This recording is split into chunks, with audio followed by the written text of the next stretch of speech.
Hello, my name is Kristie Chandler, and I'm the department chair in the Department of Human Development and Family Science, and I'm here with one of our professors, Dr. Clara Gerhardt, who is the Distinguished Beeson Professor in the School of Education, and she has written 2 books, one on family dynamics and one on parent-child relations. And so we're going to have a little conversation about transitions in families, and so I'll go ahead and get started. So it's been quite a year. It has been a year with many changes, and for families it's been sometimes disrupting, but we'd like to think that some good came out of it as well, because one of the main things that is so good is that it is almost an opportunity to display resilience. And it's that resilience which really carries families. And resilience can be displayed in so many ways, but a family that's resilient can cope better with a difficult situation. And it can bring people closer together. They reacquaint each other as family members. And even we as professors in the university have found that our students have displayed endless acts of kindness and grace. I've been so touched by them. And one of the things I typically say is, I'm the professor I am because of the students I teach. And so thank you to all the students out there. You really make our lives quite wonderful because you have extended grace and you've been so supportive and collaborative. We really appreciate that. Shall we talk a little about what resilience looks like to you? Certainly, that sounds great. Resilience basically is, we used to think about it as one concept. We used to think a person is resilient and just give that label to them. Now, after a lot of research, we realize it's far more multifactorial and multi-contextual. It happens in different contexts and for different reasons. And so I like to think of resilience as a journey.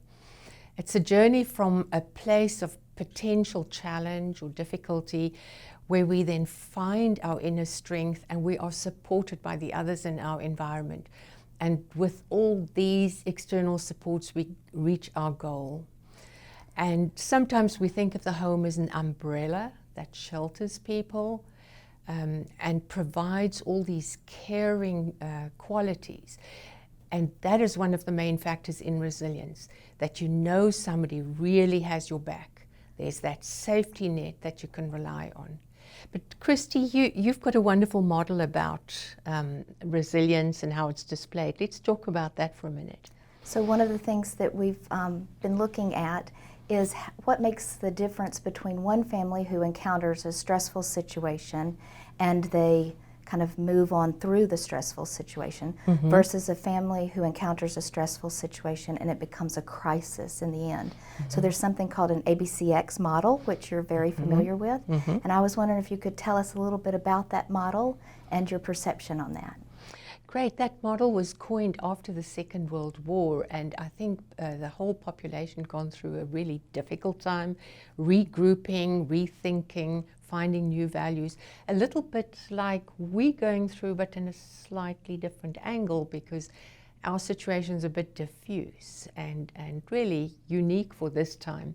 So in the ABCX model, it says there are various factors interacting, and I like to actually put it in a linear sequence, which is easy to understand. So a crisis will hit a family, and it's almost like a mini explosion.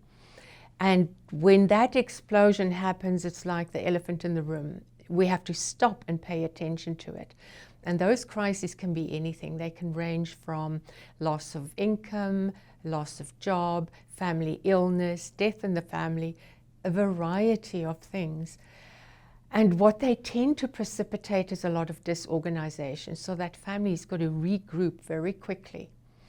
And that regrouping is more easy if there is a support network, if your church family supports you or your work family supports you, then the meaning of that crisis changes. So after that disorganization, we then go through a time of reorganization, so finding a new normal. And that new normal is actually very encouraging because it could take us to a place of being better integrated. and we could actually find new ways of coping with challenges. And that's ideally where we'd like to get to with families. So it's more taking the high road as opposed to the low road if we can. And it's interesting that even a single supportive person can make a difference to a person in a crisis. And I wanted to talk a little bit more about you, because you're a professor teaching marriage and the family. What tips would you have for families to bring out that resilience? Right. So one of the things I was thinking about as you were talking is that in the ABCX model, one of the important components also is related to the perception that the family has about the crisis event. And one of the ways I think that might help families move through that event and perceive it differently has to do with their relations with one another. And so in the marriage and family class, one of the things that we talk about is research based on John Gottman's work, who is a theorist and does a lot of research about married couples. And one of the things that he says is that there needs to be a 5-to-1 ratio of 5 positive comments to every 1 negative comment. And so I think that might be one of the tips that I would give to families, is to really try to focus on the positive and be intentional about looking for positives. It's easy, especially when things are stressful, to only focus on the negative and forget about the positives. But a 5-to-1 ratio, that's pretty heavy. A magic number. It is. And that brings you to the practical things like family meals. It's an ordinary occasion where we can turn it into a mini celebration, and then to celebrate together. Birthday should never be forgotten. Christmas is a major event for its meaning, as well as for how it brings the family together with the meaning behind Christmas. So even a homecoming event is a wonderful event to think about all those people and places that have been meaningful to you in your life. I think back of my education, it's been such an immense privilege, because it puts you into the position of passing forward, giving that information to the next generation, and as a helping professional, actually having the tools to make a difference. I wanted to add one little thing of Gottman's research, and which was really interesting. He talks about the 4 horsemen, and these are the 4 horsemen of negative communication, and they can do so much damage. And one of them is criticism, and one of the really bad ones is stonewalling. So in ordinary language, that means if we are too critical towards our children or our spouses or in our family group, that doesn't elicit a good outcome. It's again that 5-to-1 ratio you were talking about. And really, stonewalling, meaning not talking about it at all, is very hard as well. But I'd like to get back to the positive. So parents are immensely powerful in that they can create the tone of the home. And they can shelter their children from some of these things. And some of the things our parents have done at this university is to stand behind their children as they continue their education on a campus which is, we try and have each other's backs. And I think that adds to a positive outcome, and it adds to resilience. Right. One of the things, when you were talking about the family meal, there were several years ago that we combined with the nutrition department at that time, and we provided information about family meals and conversation starters, and I thought that that was a really good way to have conversation around the dinner table, other than just, you know, how was your day kind of thing. But one of the things that we do in our family is that we start out by everyone going around the table saying something that they're thankful for.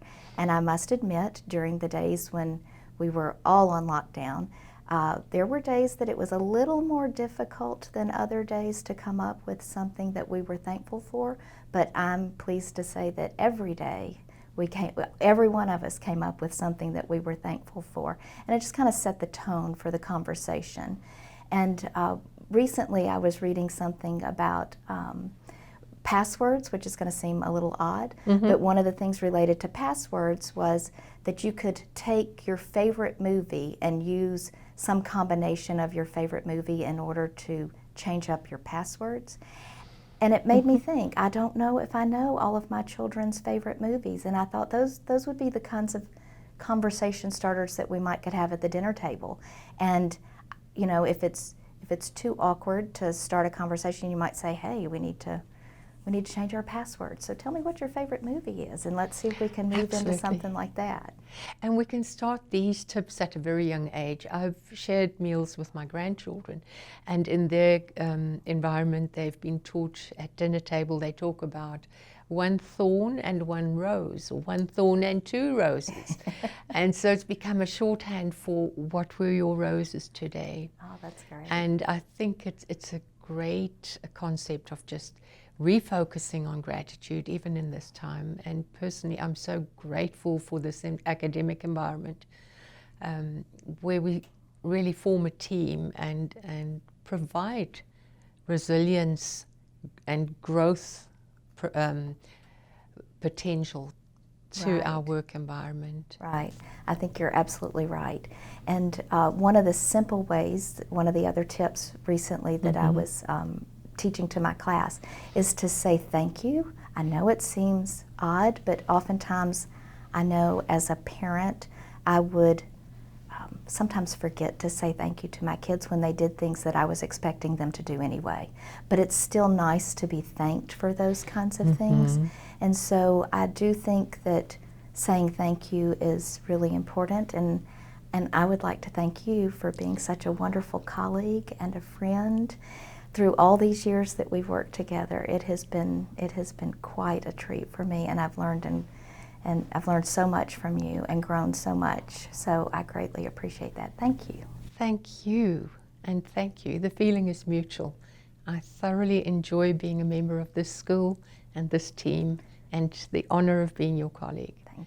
And then lastly, I feel quite honored with a Beeson designation, because this is just a personal story. I'm a porcelain collector, and I have a special liking for Wedgwood porcelain. And Lucille Beeson had a huge porcelain collection, which is displayed in the Birmingham Art Museum. And when I was a new immigrant to America many, many, many years ago, I thought, where would I find like-minded friends? And so I became a museum docent. And I heard about this wonderful woman, Lucille Beeson.